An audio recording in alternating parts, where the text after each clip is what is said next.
how strange it all is. I mean, when the fire began, I quickly rushed home. I go up and look at our houses. It's safe and sound and out of danger.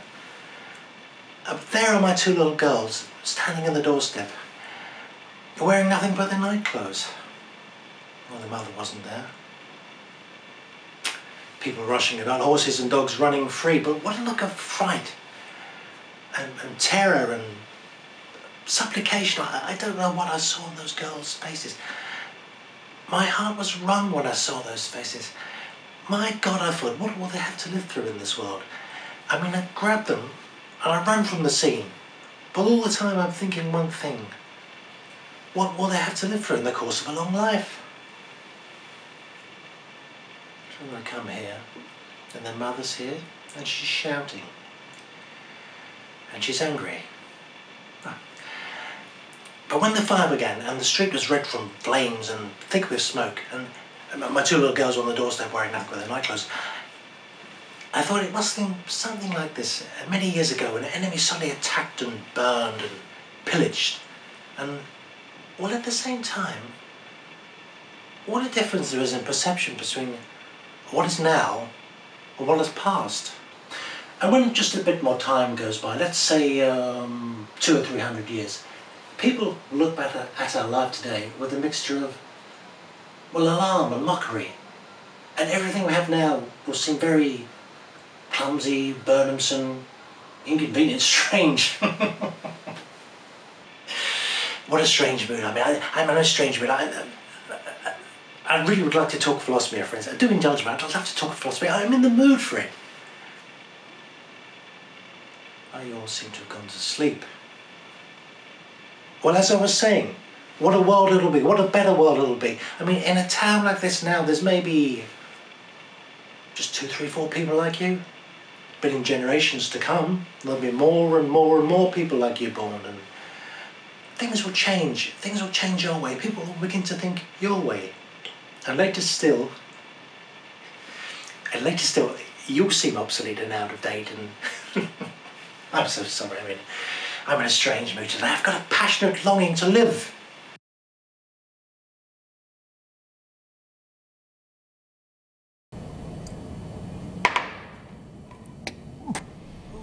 Easy there, Mr. Hugh Hefner. I just threw up a little bit in my mouth. I'm sure the bunny girls have had worse in their mouths. Huh? Oh, right. Mate, pint of Foster's, please, and for my friend here. Oh, my name's Ben. What are you having? Oh, whiskey if you're offering. Did you know that's the first present anyone's got me today? I'll tell you what, mate, you don't look in great shape for somebody who's celebrating birthday boy. Good shape? I feel fantastic. Hey, easy. What's wrong with you, mate? Bloody hell. Let me think. I worked the night shift at 8, so I got up at 5.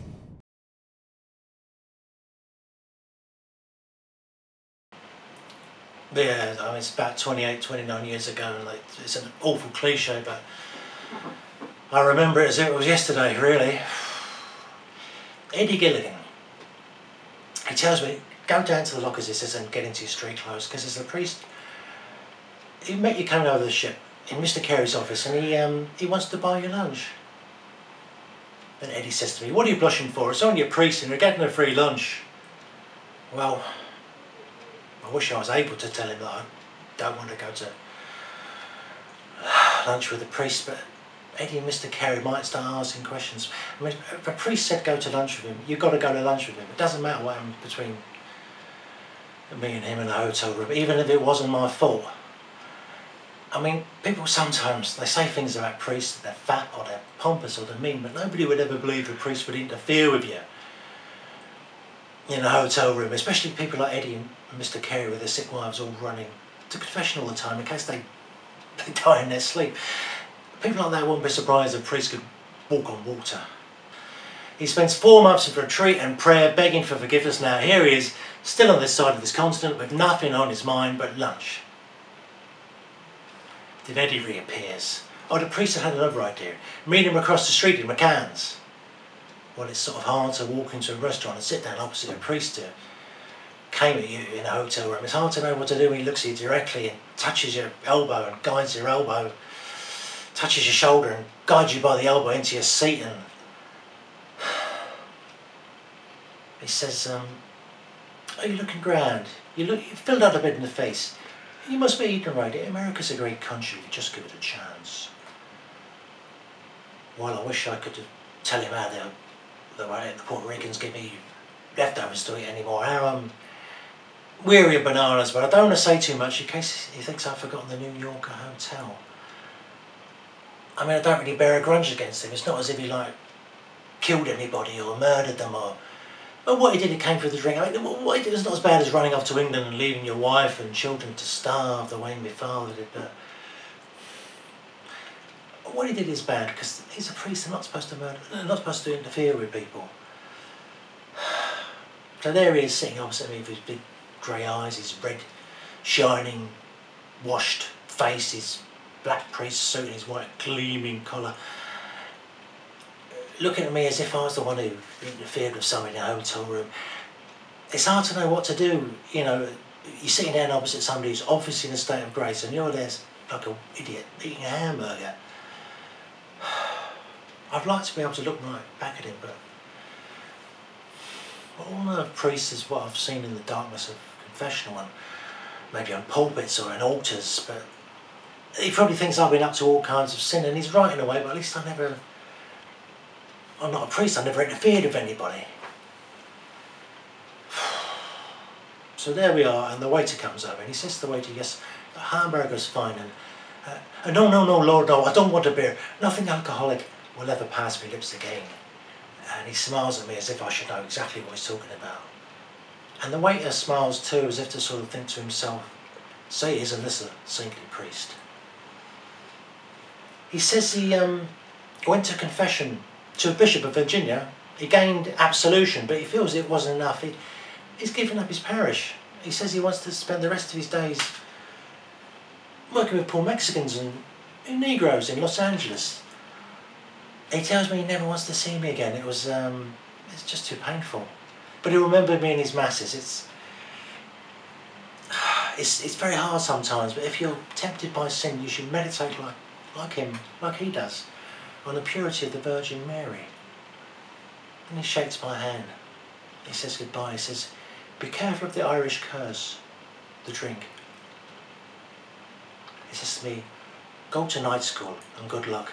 And he's into a taxi to Idlewild Airport.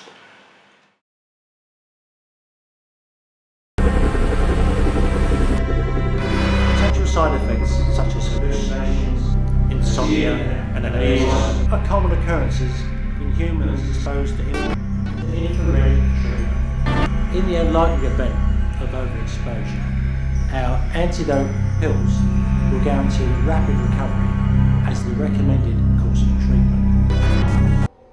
I see everything is okay, Frank. Yeah. It's all the way down there. Last door on the left. That's where the cellar is, isn't it, Frank? Yeah.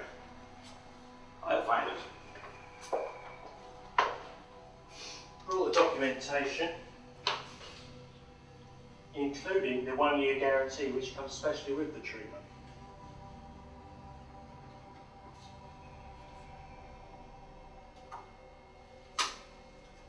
Let's just go.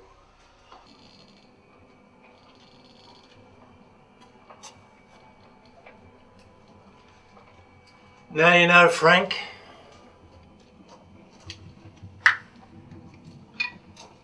You know what? The pipes, the drains, the fastest highways in the world. This is your problem, Frank. There's a woman giving birth, and the head comes out and the neck, and that's it. There's no body, there's no torso, there's no arms, there's no Blood? legs. There's the head and the brain and the nose and back. And did it start screaming? Well, it's like a normal baby, you know, screaming, and it sort of got bigger and bigger as the years went by, and it Shit. grew hair, and Yeah, and it learned to speak, and it went to school, and this, that, and the other, you know. And when it came to his 18th birthday, he was starting to need to shave and stuff. His dad took him down the pub like that and put him on the bar for his first ever drink. where does the drink go if he hasn't got a belly? I don't know, you know, I don't know. But anyway, Dad has a pint, then he goes like that to the son. The son has his first ever drink of beer, alcohol. All of a sudden, a torso appears from nowhere, and the pub goes completely quiet. And they say, give him another drink. So here's another drink, and 2 arms appear. And people start clapping in the pub, and people are crying, and it's really emotional, you know. That'd make a good beer advert, wouldn't it? So they give him another drink, 2 legs appear. Yeah, everybody's really happy in the pub. They give him something to wear, you know, and another drink, and these, you know, feet appear, and he's really got a nice body. He's a nice looking guy. Everybody's really happy in the pub. So he tries to take his first steps, but he stumbles a bit. But did he actually grow all that with clothes on? Well, they put clothes on him. Oh. In modesty's sake. But you know, he starts to try to walk, and he stumbles, but he gets up again, and people start, go on, oh, down. He walks a bit, he stumbles, but he starts walking really well. And he opens the door to the pub, and he goes out on the street. And he goes out into the road, but all of a sudden a car comes from nowhere, hits him. He's dead, like that. Oh. But the barman says... What did the bar people do? Well, the barman says, I knew he should have quit while he was ahead.